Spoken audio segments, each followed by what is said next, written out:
bukan untuk dibully, bukan untuk, karena mereka pengen sukses juga seperti orang lain, mereka juga pengen berhasil seperti orang lain, mereka juga pengen lu nggak balik baku dapat lagi torang baca cerita baku gosip baku kepo.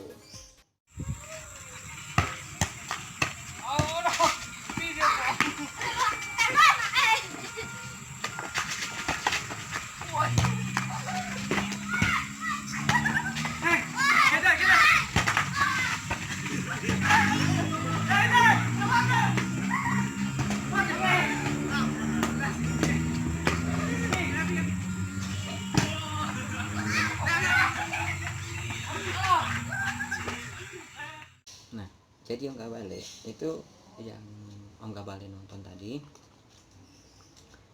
itu video anak-anak panti asuhan yang lagi main bola. Nah, kenapa saya putar itu? Itu mengingat sesuai dengan judul thumbnail saya, itu mengenang masa di panti asuhan. Nah, Om Gabale tahu, dulu saya latar belakangnya dari panti asuhan. Saya waktu masuk sekolah, orang tua saya itu berpikir kalau saya tidak usah lanjut sekolah lagi, dan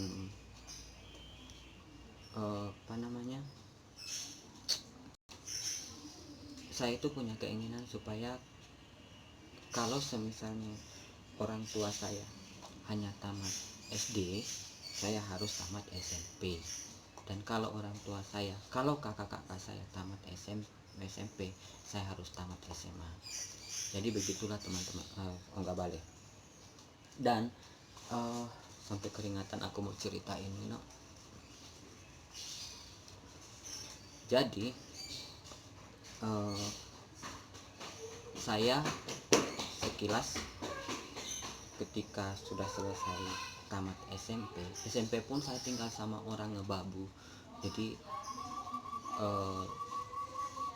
saya tinggal di yang tidak jauh dari sekolah, rumah orang. Jadi saya itu kerjaannya seperti anak tinggal, seperti pembantu rumah tangga. Pulang kerja harus masak, pulang sekolah harus masak, pulang cuci piring, kayak pokoknya semua pekerjaan itu harus saya kerjakan. Dan kadang saya itu makan sehari sekali. Sebelum berangkat sekolah saya sudah harus makan dulu, saya harus kerja, masak nasi, semua kegiatan itu sudah harus disiapkan. Dan maaf ya, ini video pertama saya, jadi agak keringatan, maklum lah. Terus kita bicara tentang panti asuhan.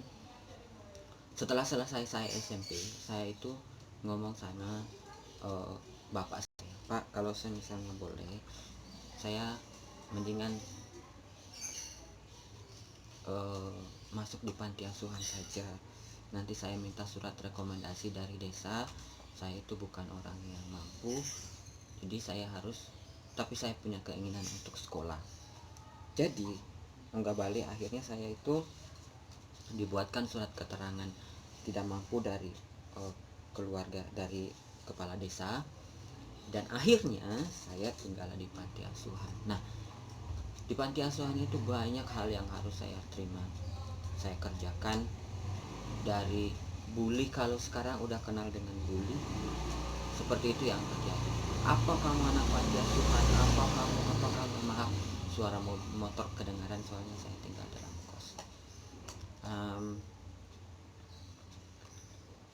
Terus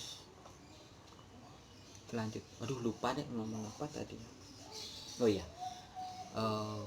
saya harus menerima resiko dibully, diomongin, dan itu benar-benar sangat membuat pikiran saya itu kacau ya, enggak balik. Tapi saya punya keinginan untuk saya harus selesai SMA. Dan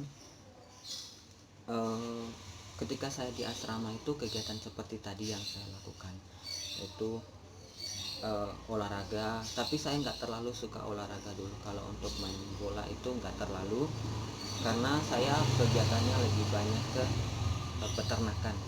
Saya dikasih untuk kasih makan hewan peliharaan di asrama, di panti asuhan. Dan kegiatan saya pulang sekolah ya cari makanannya, eh, terus diolah makanan itu karena peternakan kita banyak. Habis itu saya harus mandi, habis mandi baru ada kegiatan kerohanian. Saya ikut ke kegiatan kerohanian, sembahyang kayak gitu-gitu kita ikut. uh, Kalau sudah selesai, kita pulang itu sudah jam 6 dari sembayangan. Terus kalau yang kayak yang tadi itu mereka datang cari kayu api, langsung main bola kayak gitu. Tapi kalau saya beda lagi, saya aktivitasnya ya peternakan.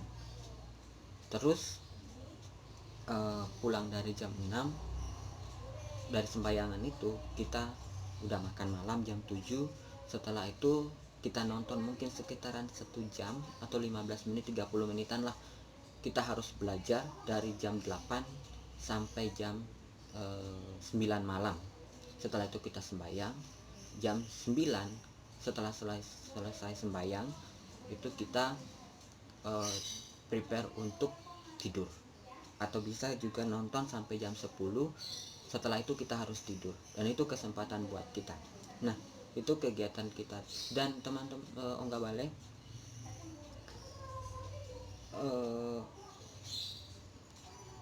di sini yang saya mau tegaskan bahwa meskipun tinggal di panti asuhan itu kita punya mimpi. Saya punya mimpi saya itu harus tamat SMP SMA. Dan saya sejak masuk di panti asuhan menerima banyak sekali bulian. Apa sih kamu anak panti asuhan, apa sih kamu, apa sih. Tapi saya biasa aja, karena saya berpikir saya itu hidup untuk sekolah. Saya itu di sana untuk sekolah, saya itu untuk mengejar cita-cita saya. Jadi saya terus tidak mau peduli dengan apa yang diomongin orang lain, karena memang saya memang anak panti asuhan. Saya memang anak yang kurang mampu dari keluarga yang memang sangat tidak mampu. Jadi apapun yang diomongin sama orang, sama teman-teman saya waktu sekolah, itu saya terima dengan lapang, dan saya nggak kurang hati, bahkan saya menunjukkan kalau saya itu punya kualitas. Jadi teman-teman, menurut saya anak panti asuhan itu bukan untuk dibully, bukan untuk pilihan mereka mengapa tinggal di panti asuhan, karena mereka pengen sukses juga seperti orang lain. Mereka juga pengen berhasil seperti orang lain. Mereka juga pengen punya masa depan seperti orang lain. Dan buat pesan saya buat orang-orang yang tinggal di asrama, tinggal di panti asuhan atau semacamnya, tidak usah peduli dengan apa omongan orang di luar, dan tunjukkan hal yang positif dalam hidup kamu. Karena dengan hal yang seperti itu, mereka pasti akan terbuka matanya ketika kamu sudah menjadi orang yang sukses di kemudian hari. Ya, mungkin seperti itu aja kesan saya dengan asrama panti asuhan. Kita jumpa lagi di lain waktu.